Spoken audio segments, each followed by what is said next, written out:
আজকে মিন্টু সাহাজিকে আমরা ওয়েলকাম করলাম আমাদের পার্টিতে এই পতাকা ধরিয়ে দিয়ে।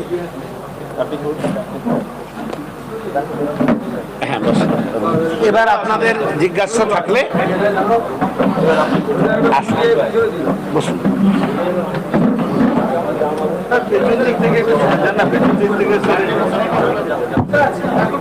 এরপরেই প্রার্থী ঘোষণা। না কিছু প্রশ্ন থাকলে করুন, হ্যাঁ, তার না হলে আমরা আপনারা যদি মিন্টু সাহাজিকে মানে আমাদের প্রথমেই আমি অভিনন্দন জানাবো।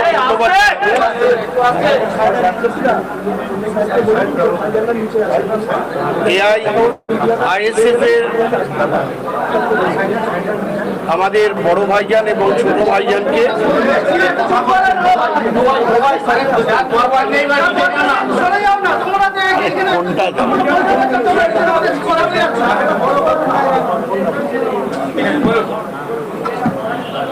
আমি ধন্যবাদ জানাবো বড় ভাইজানকে এবং ছোট ভাইজানকে।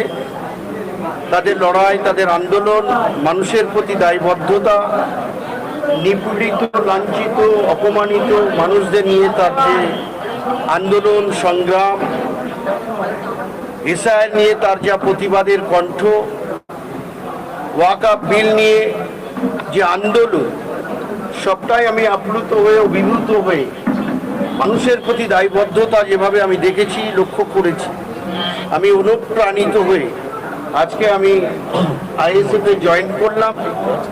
এবং আমার ব্যক্তিগত পরিচয়টা দেওয়ার প্রয়োজন আছে। আমি দেগঙ্গা বিধানসভার অধীন সোয়াইশেরপুর গ্রামে 1993 সালে যখন আমার ছাত্র জীবন, আমি তখন আইএনসি দলের হাত প্রতীকে আমি গ্রাম পঞ্চায়েতের সদস্য নির্বাচিত হই। তারপরে মানুষের জন্য কাজ করতে করতে মানুষের প্রতি দায়বদ্ধতা, অসহায় মানুষের পাশে থেকে কিভাবে উন্নয়ন করা যায়, মানুষের মুখে কিভাবে হাসি ফোটানো যায়, তার জন্যে অক্লান্ত প্রয়াস, চিন্তা ভাবনা ছিল সব সময়।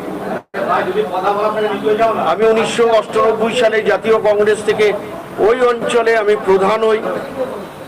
1999 সালে সর্বভারতীয় তৃণমূল কংগ্রেসে আমি জয় নির্বাচিত করার জন্য আসি। এবং 2000 তখন সিপিএম এর ভরা যৌবন, অল্প সংখ্যক ভোটে 10,000-এর একটু কিছু ভোটে আমি পরাজিত হই। তারপরে আমাকে ওই ব্লকে দলের পার্টির সর্বোচ্চ দায়িত্ব আমার উপর অর্পণ করে। আমি ব্লক সভাপতি হই, সর্বভারতীয় তৃণমূল কংগ্রেসের দেগঙ্গা ব্লক তৃণমূল কংগ্রেসের সভাপতি। তারপরে আমাকে পঞ্চায়েত সমিতিতে নমিনেশন দেয়, আমি জয়লাভ করি এবং জয়লাভ করার পর দল আমাকে দেগঙ্গা পঞ্চায়েত সমিতির সভাপতি করে। আমি 5 বছর নিষ্ঠার সঙ্গে কাজ করেছি, সে দেগঙ্গার মানুষ জানে। দেগঙ্গার মানুষের প্রতিটা ক্ষেত্রে সুখ দুঃখে তাদের সঙ্গে ভাগিদার হয়ে কাজ করে চলেছি, নিষ্ঠার সঙ্গে, সততার সঙ্গে। আমি জানি যে রাজনীতি আমাদের জন্য নয়, মানুষের জন্য রাজনীতি, সেইভাবেই চলেছিলাম। কিন্তু আমি আশা করেছিলাম 2011 সালে আমাকে নমিনেশন দেবে, কিন্তু যে কোনো কারণে আমি হয়তো যোগ্য নয়, আমাকে দিইনি। আমাকে বলেছিল 2016-তে দেব, দিল না। আমি নির্বাচন করেছি দলের অনুগত সৈনিক হিসাবে এবং আমার মনে হয়েছে যে আমার প্রতি বঞ্চনা হয়েছে, আমার প্রতি অন্যায় হয়েছে। সেজন্যে বর্তমান শাসক দলের যা রীতিনীতি, সেটা আমাকে গভীরভাবে আহত করেছে। আমি সেখান থেকে সব পদ থেকে, আমি জেলা পরিষদের বর্তমান কর্মদক্ষ, উত্তর 24 পরগনা জেলা পরিষদের ক্ষুদ্র শিল্প, বিদ্যুৎ, অচিরাচরিত স্থায়ী সমিতির কর্মদক্ষ এবং কর্মদক্ষ হওয়ার পরে জেলা জুড়ে আমি কাজ করার চেষ্টা করেছি, উন্নয়ন মানুষের কাছে পৌঁছে দেওয়ার। কিন্তু আমি ভারাক্রান্ত মন নিয়ে দেগঙ্গার মানুষের কাছে ক্ষমা চেয়ে আমি এটুকু বলতে চাই যে এই দলে আমার জায়গা নেই, আমার প্রতি বঞ্চনা হয়েছে, সেজন্য সেই দলটা প্রত্যাখ্যান করে দল থেকে সরে এসে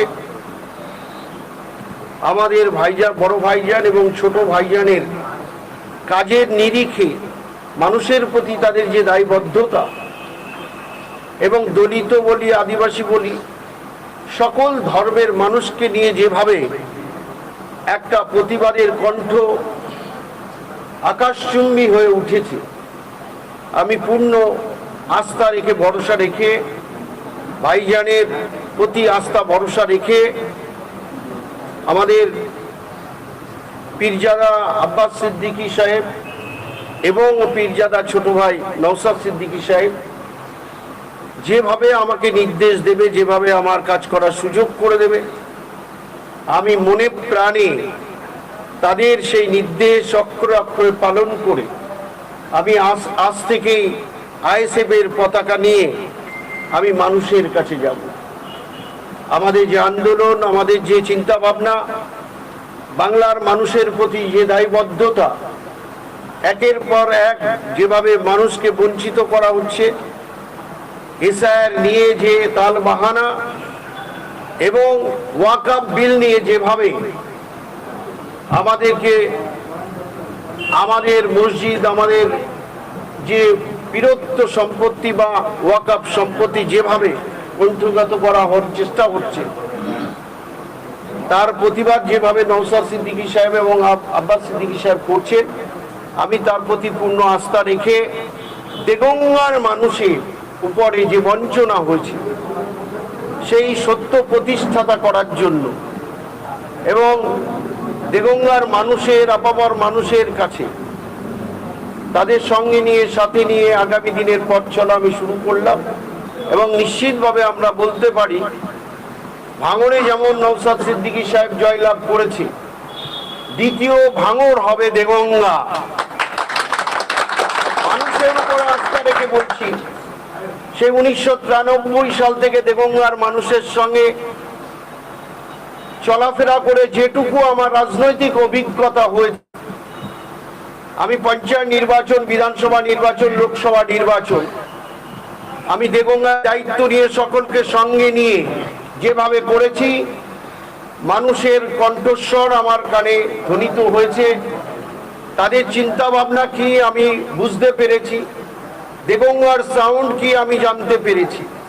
দেগঙ্গার মানুষের কথা মাথায় রেখে তাদের আকুতি মিনতি, তাদের চোখের জল কে পাথেয় করে দেগঙ্গার মানুষের যে চিন্তা ভাবনা, সেই চিন্তা ভাবনাকে পাথেয় করে আমি পথ চলা শুরু করলাম।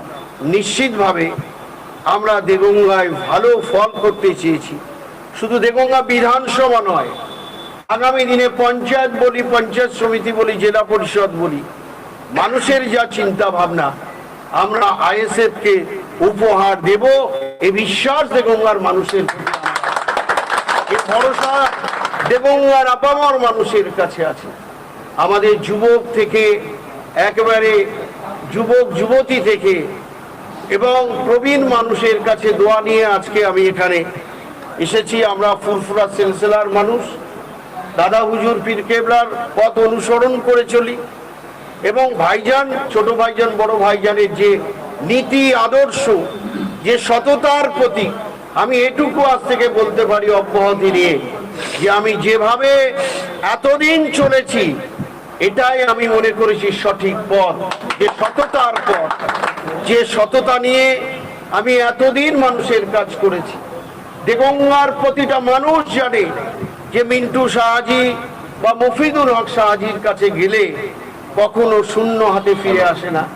তার সে দল দেখে না, সে জাতপাত দেখে না, কোনো ধর্ম দেখে না, মানুষ হিসাবে দেখি। সেই বিবেক, স্বামী বিবেকানন্দজির কথা, সবার উপরে মানুষ সত্য, তাহার উপরে আর কি হলো।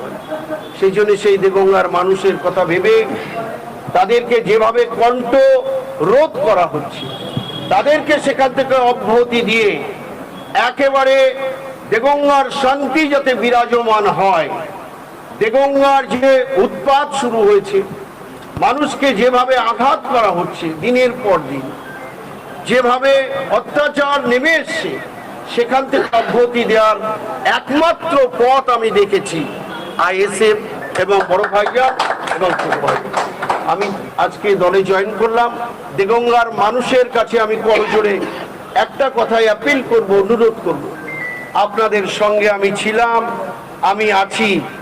আমার দেহের প্রতিটা রক্তবিন্দু আমি দেগঙ্গার মানুষের কাছে অর্পণ করব জীবদ্দশায়, যতদিন আমি বাঁচব। আপনাদের ঋণ আমি পরিশোধ করতে পারবো না দেগঙ্গার মানুষের।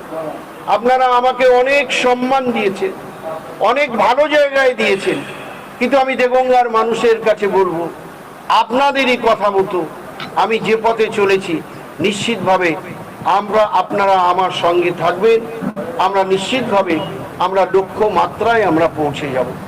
দেগঙ্গার মানুষকে সবাইকে সুস্বাস্থ্য কামনা করে এবং বাংলার জন্যে যে আন্দোলন বড় ভাইজান এবং ছোট ভাইজান এই নিপীড়িত নির্যাতিত অবহেলিত মানুষকে নিয়ে দলিত তপশিলি শিখ জৈন ঈশা বৌদ্ধ মুসলিম সম্প্রদায়ের মানুষকে নিয়ে যেভাবে লড়াই করছে, আমরা দেগঙ্গার মানুষ ছোট ভাইজানকে বড় ভাইজানকে বলবো আপনারা লড়াই করে যান।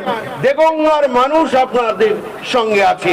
এই লড়াই যতদিন না আমরা লক্ষ্যমাত্রায় না পৌঁছাবো এই লড়াই থেকে আমরা থেমে থাকবো না। বলেন ভাই ভালো থাকুন, সুস্থ থাকুন। ওয়াকফের লড়াই পশ্চিমবঙ্গেই হবে, দিল্লিতে নয়। এবং ওয়াকফের লড়াই আমি খুব দুঃখ পেয়েছিলাম যখন ওয়াকফ বিল নিয়ে মমতা রাজ্যের মানুষ পথে নেমেছিল।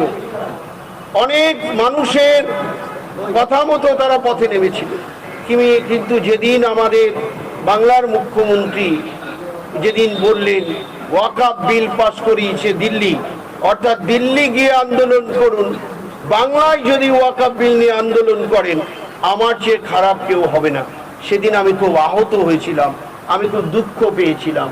মানুষের অধিকার আছে গণতান্ত্রিকভাবে প্রতিবাদ করা, মানুষের অধিকার আছে গণতান্ত্রিকভাবে আন্দোলন করা। সেই আন্দোলনকে থামিয়ে দেওয়ার যে প্রবণতা আমাদের বাংলার মুখ্যমন্ত্রী করেছিলেন, আমি নিজে ব্যক্তিগতভাবে আমি আহত হয়েছিলাম, আমি দুঃখ পেয়েছিলাম। সেই জন্য তারই প্রতিবাদে আজকে এই আইএসএফ এ জয়েন করা। সবাই ভালো থাকুন, সুস্থ থাকুন। আসসালামু আলাইকুম, নমস্কার, খোদা হাফেজ। আপনি দাদা আপনি বললেন যে সততার সঙ্গে দল করেছেন, এতদিন ধরে আপনি বঞ্চিত হয়েছেন, এই সততার কারণে কি টিকিট পেলেন না? এবার আপনি তো টিকিটের দাবি আছেন। সেটা নিশ্চিতভাবে আমি মনে করব যে আমাকে হয়তো ঠিক পছন্দ করেনি, আমাকে হয়তো ঠিক যোগ্য মনে করেনি, কিন্তু দেগঙ্গার মানুষ সেটা প্রমাণ করে দেবে এই বিধানসভায়। কিন্তু একদম মানে ভোটের মুখে যেন দলটা বদলে, এর আপনি যে অভিযোগ করছেন তো অনেকদিন ধরে চলছে। আমি নিশ্চিতভাবে পরে আপনাদের বিস্তারিতভাবে আমাদের দলের পক্ষ থেকে আপনাদেরকে বিষয়গুলো আমাদের প্রার্থী তালিকা প্রকাশ হবে, তো তারা রয়েছে, সাথে আলাদা ওনার সঙ্গে আপনারা পরে কথা বলবেন। সব প্রশ্নের উত্তর তো আস্তে আস্তে পাবেন। এবার মানুষ দেবে।